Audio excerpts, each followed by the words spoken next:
नमस्कार मैत्रिणी, आज आपण बनवणार आहे मस्त असं रगडा बनव. 2 बटाटे घेतले, वाटाणे भिजवायला ठेवले होते. थोडंसं भिजवून घ्यायचं म्हणजे पटकन शिजून घेता येईल.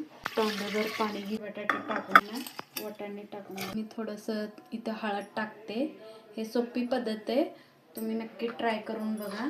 मीठ टाकते, शिजवायला मला मस्त असं 3-4 शिट्ट्या काढून घ्यायचं. आपण हे चिंचाचं पाणी बनवायला घेऊया.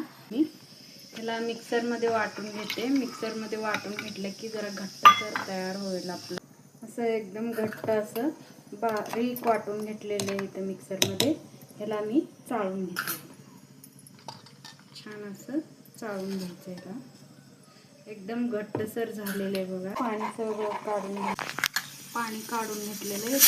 आता मी इथं हे छान असं शिजवून घेते. तर लाल तिखट टाकते इथं बघा.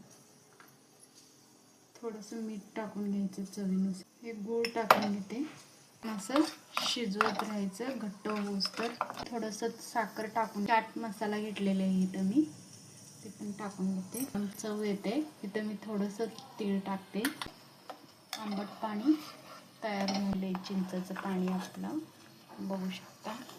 हे आपल्या पाणीपुरीसाठी आपलं चिंचाचं पाणी रेडी झाले. अशा पद्धतीने चिंचाची चटणी आपण कशामध्ये पण खाऊ शकतो. समोसेमध्ये बघू शकता किती घट्ट असं झालेलं आहे आपलं चिंचाचं पाणी. इथं मी पाणीपुरीसाठी पुदिन्याची चटणी करणार आहे, म्हणजेच तिखट पाणीपुरी. तिखट पाणी करणार आहे. तर मी मिरच्या घेतलेल्या आहे. मिरच्या 3 ते 4 मिरच्या घेतलेल्या आहे. थोडंसं अद्रक घेतलेलं आहे. पुदिना घेतलेला आहे इथं. आणि कोथिंबीर घेतलेली आहे बघू शकता. छान असं धुवून करून हे सगळे जिन्नस एकत्र करून घ्यायचं. थोडंसं मी इथं 7 ते 8 लसणाच्या पाकळ्या घेतलेल्या आहे. फुटाणे घ्यायचं म्हणजे कसं एकदम घट्ट असं चटणी आपली तयार. पाणी घालून घ्यायचं थोडंसं. चवीनुसार मीठ घ्यायचं आपलं. अशा पद्धतीने इथं चटणी तयार झालेली आहे. तर पाणीपुरीसाठी मी पाणी तयार केलेलं आहे. तर त्याच्यात पुदिन्याची चटणी टाकून घेतलेलं आहे. इथं थोडंसं आंबट पाणी टाकून घ्यायचं. मस्त असं एकदम आंबट तिखट पाणी आपलं. ह्याच्यात थोडंसं चाट मसाला टाकून घ्यायचं म्हणजे छान लागते, एकदम चव लागते. अशा पद्धतीने पाणीपुरीसाठी आपलं मस्त पाणी येतं, तिखट पाणी तयार झालं.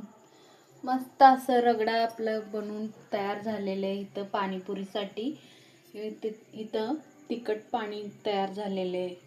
हे पुदिन्याचं चिंचेचं पाणी रेडी केलेलं आहे. चिंचेच्या पाणीची रेसिपी मी दाखवले नव्हते, म्हणून हे सगळं रेसिपी मी तुम्हाला दाखवते. असं रेडी झालेलं आहे बघू शकता. रेसिपी आवडली तर लाईक करा, शेअर करा, सबस्क्राईब करा. थँक्यू.